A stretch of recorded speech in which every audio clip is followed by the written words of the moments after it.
Yes, the British Parking Association and the International Parking Community, the trade bodies representing private parking companies, have published a new code of practice for their members, and they say this will provide more consistent rules. One of the key elements is the introduction of a 10-minute grace period. So every vehicle in a private car park will get 10 minutes after the ticket's expired before a penalty is issued. Another requirement will be to ensure that rules around parking on private land are clearly marked with signs. And this new code also keeps an existing cap on parking penalty charges at a maximum of £100, reduced to 60 if paid within 14 days. These rules come into force in the autumn. Firms will have until 2026 to comply with some elements. 5 years ago, Parliament decided the government should set up a code of practice enforced by law, but legal challenges and the election mean that hasn't yet been published. And the industry's own code, well, that doesn't go far enough for the motoring group, the RAC. So this code is very much something of a misdirection and smacks of marking their own homework. Now, don't get me wrong, there are some good things in it, a 10-minute grace period, some rules for operators, etc. But it is nowhere near what the real official government code will actually... Someone said that they paid £1 to park in Bradford town centre, put the registration number into the machine, one digit was wrong.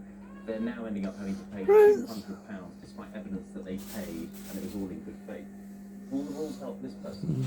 Absolutely. The sector have got together, that's the British Parking Association and the International Parking Community, to raise standards across the sector. And the new code that goes live is available now to the public and will be implemented from the 1st of October. Actually brings about a lot of raising standards clauses. So there's clear signage requirements for motorists, there's a mandated 10-minute grace period, and there's also an appeals charter. So, and the appeals charter will specifically address the instance that you're talking about. You know, there is processing that's done by parking operators when they're looking at the technology and people inputting their vehicle registration. And it's expected that a single digit like that should be picked up in the processing stage and the charge would never be issued. If a charge does get issued, the motorist must appeal, and this is something that we stress all the time. Appeal. Did that person appeal? They appealed and they said that they still have to pay this £200. So, I mean, what? So in that instance, and sometimes it is useful to focus on one. Hey, You Prince. said it's Little baby. that if there was a single digit.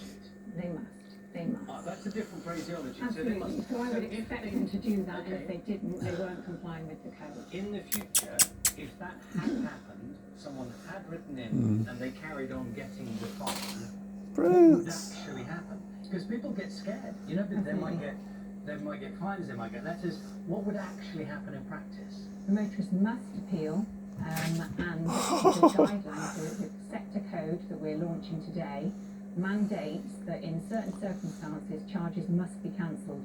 If that was identified, that charge must be cancelled. What if that just doesn't happen? Well, it will be cancelled. Do they get fined? Do they lose their life? We have the sector code will have a consistent. This is a joint sanction scheme drafted by the International Parking Community and the BPA. We've worked together. What's the sanction? There are various sanctions, so you would look at what's actually happened. We've got it's all documented within the code of practice. But it's very much like, you know, your driving licence. There's a point system. You commit a contravention, and you're issued with 3 points. They could lose their licence. Right, We okay. would have a sanction scheme. We've had so many specific instances, but there's one